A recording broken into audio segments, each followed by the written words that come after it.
One of the things that I think is that you and I both have a really hard time doing actual promotion, real promotion.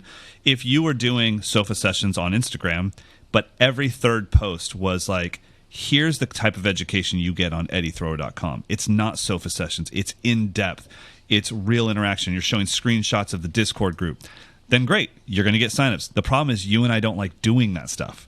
Yeah, but exactly. I will happily do it for Rudimental Matcha. You will happily do it for Paragon. Yeah. So it's weird. Like the drum industry is this weird place where we don't feel comfortable advertising our services. Yeah, and it's also like you're so emotionally invested that like also you can't hack it when like someone leaves or someone can't like justify it in that moment of time. You know what I mean? You're like, oh my god, I've literally thought of this like lesson in the shower, then thought about it in bed for the next 3-4 days, and then I spent 4 days shooting it thinking that it would change your life, and all it's done is make people leave the website.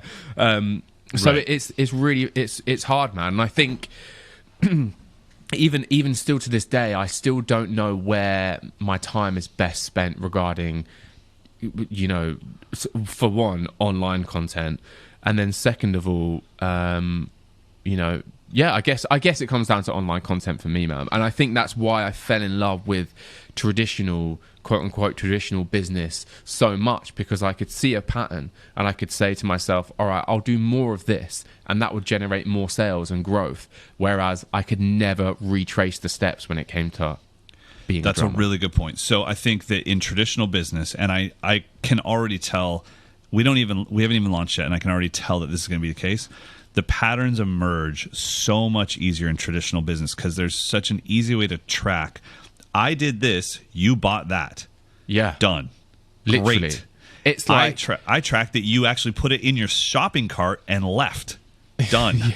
So I know that the price scared you away or the shipping scared you away. Mm-hmm. So but for some weird reason, whether it's, you know, green powder or Air Jordans, it doesn't hurt our feelings. When you got to the shopping cart on Mike'sLessons.com and then left, it scars my soul. And so, you know, what you and I started talking about in the very beginning of our friendship was, how do you deal with people leaving? I never got over it. The truth is, I just stopped finding out about it. I told Amber, I can't handle this.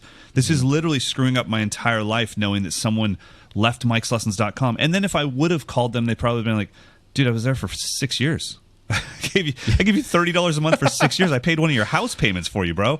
And it's like, oh, I'm sorry. All I saw was an unsubscribe. And so, you know, and so I think that you and I are both too emotionally attached to the instrument to be able to handle the ups and downs of the business. That's why I had to get to a point where it was like, okay, I just can't know about this. Amber can tell me big picture stuff, but I don't want to know dollars and cents. I don't want to know anything. I think I've shown you before, I've told you before, that my interface with the business side of Mike's Lessons is basically a percentage sign. So I have my developers set it up so that I can see our percentage of growth or our percentage of going backwards. But that's all I ever see. There's no dollars. There's nothing like that, because that'll mess with my mind. If I see like -2 and it's a red number, then it's inspirational, because I don't see like Tommy unsubscribed. That would mess me up so bad. I know, yeah. It's what did so I funny. do, Tommy? I thought we were cool, bro. And when people say like, okay, cool, well, then what do you do? I had someone in here last week sort of talk about like the business side of things. I'm like, okay, cool. Well, how do you do this for a living? And I just said, I have no idea these days for me, because I just do what I want. And that sounds so Yoda and so, you know, hippie and all this kind of stuff, but it has to exist in that way for me. It has to be like, cool, I've got this podcast that I love doing, and in my head it's just a conversation. Whatever comes from it comes from it. Then I do a few camps, then I teach, and then whoever wants me to play for them, if I want to do it, I'll do it. So it's like, it has to exist like that for me. In order to, and then it's kind of, there's no expectations.